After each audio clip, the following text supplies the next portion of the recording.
जब बड़का लड़का भेले ना धार्मिक गाना इरा शुरुआत करे सुना ध्यान से। जब बड़का लड़का भेले तो बुढ़ाई नहीं जान ले, और जब छटकाटा भेले तो बुढ़िया नहीं जान ले।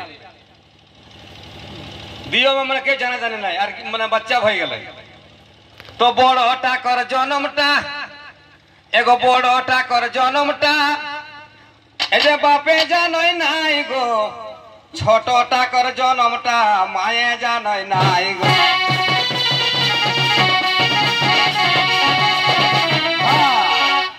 कई बड़टा कर जन्मटा बाबा भोलाई जानत नाई गो। जखन गणेश जन्म होलत ना भोला बाबा के पता नहीं हले, दुर्गा माया माटी मूर्ति से ओकरा जीव दे के बचवले। कहे बड़टा कर जन्मटा अरे बाबा भोलाई जानई नाई गो। कार्तिक के जन्मटा पार्वती जानई नाई गो।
भाई अगर टूसुक गाना सुनवे हो कि रकम जो हमने हेमंत सरकार कर बारे सुनवे सुना कि हेमंत बाबू जो हमने खथुन ना ओकरे विषय में सुनवे हो। वोटे के पहले की कल हले हेमंत बाबू की कहते हमने वोटे के समय 2,500 देवे वाह बाबू तोर याद हो वाह वाह वाह। तो सहीटा जीतल बाद की कहा है कि वादा किए हैं दिल तोड़ेंगे नहीं, वादा किए हैं दिल तोड़ेंगे नहीं। मैं अपना झारखंडी जनता को कहते हूं कि बिना दिए हम छोड़ेंगे नहीं। तो एगो माताल रहले भाई और एगो माताल तो हमर ना एलो पार्टी कर उ लड़का आदिवासी लड़का लगलो अबे नहीं करलो दिने प्रोग्राम कर लिए पी पाई के कोने चल गेलो खोज के पेबे नहीं कर ली। एक बात की हले तो सही माताल मने एगो मेहरारू अपन पति तक कह है और अगल बगल कर जा रहा थी मेहरारू फटाफट जब पैसा चढ़ गए ना कहले दीदी छोड़ मेला हमने भई गए तो की रकम भावे कहे से सुना कि धन्य दीदी आमादेर सरकार ओगो धन्य दीदी आमादेर सरकार इ माताल मोरदेर आरे की दरकार माताल मोरदेर आरे की दरकार धन्य दीदी आमादेर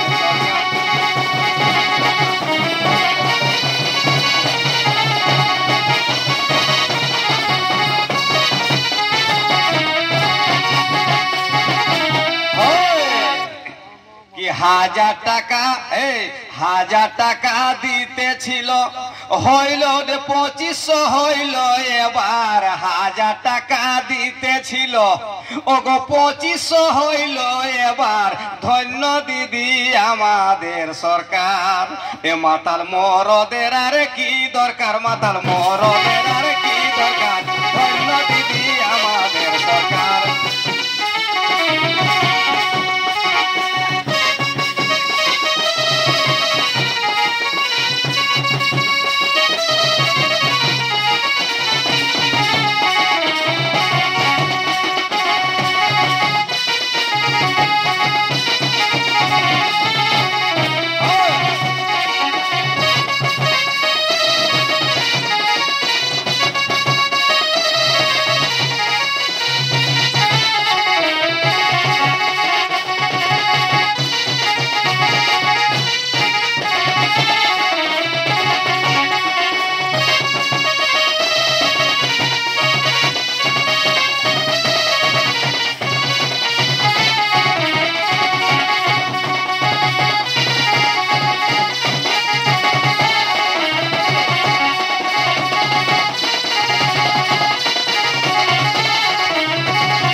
बंधुगण अब तहनी के बीच एखन जे छोटू छोटू देलथिन ना कि गेलथिन एखन